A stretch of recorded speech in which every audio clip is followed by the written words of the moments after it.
I love you, Allah.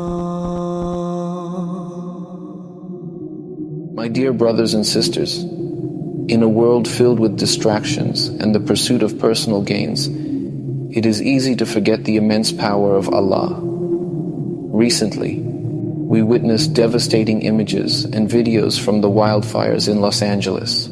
At first glance, many thought it was a scene from Gaza, with destruction so widespread that it mirrored the effects of war. The images and videos we have seen are a powerful reminder of how quickly Allah's power can manifest and turn everything to dust. What took years or even decades to build was consumed in just a few days, and yet, in the face of such overwhelming destruction, we must reflect on the words of Allah in the Quran. Do they not see that we gradually reduce their land from its borders? Allah decides, none can reverse His decision, and He is swift in reckoning. We live in times where people arrogantly place their trust in human advancements, in technology, in wealth, and in power. Yet all of this can be stripped away in moments when Allah wills.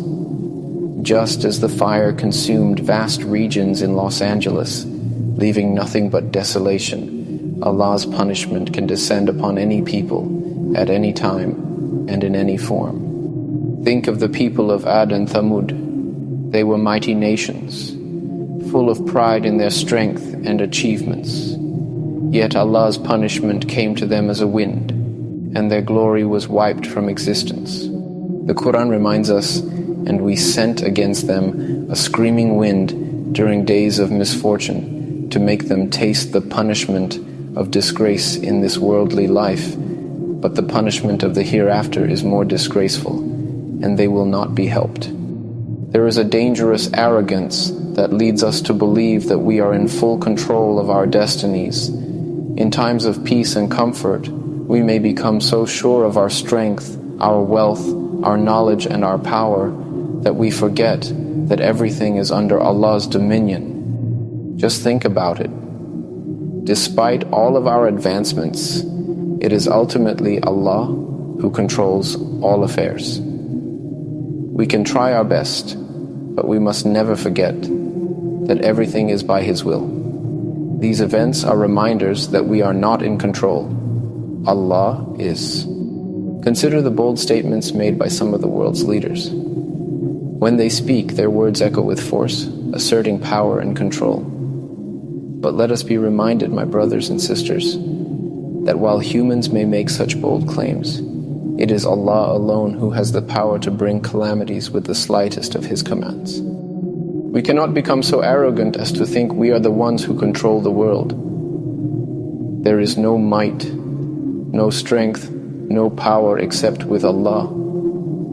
In moments like this, when we see disaster strike, Allah is reminding us who the real boss is. We cannot in our pride think that we are above His decree.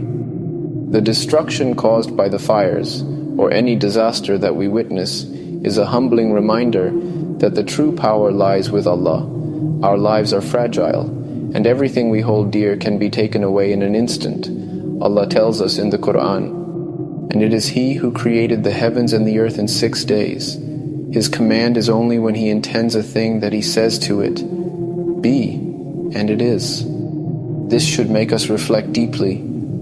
Allah can bring an end to anything with the smallest of His commands. We should never reach a point where we are so full of ourselves that we forget that we are in the hands of the One who controls the heavens and the earth. Let this be a reminder for us, my dear brothers and sisters.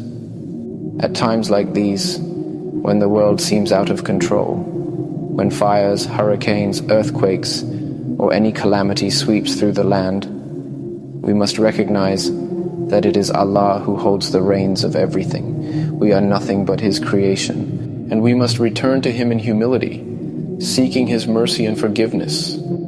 Let us pray for those who have been affected by such disasters. May Allah protect them, and may He guide us to recognize His signs.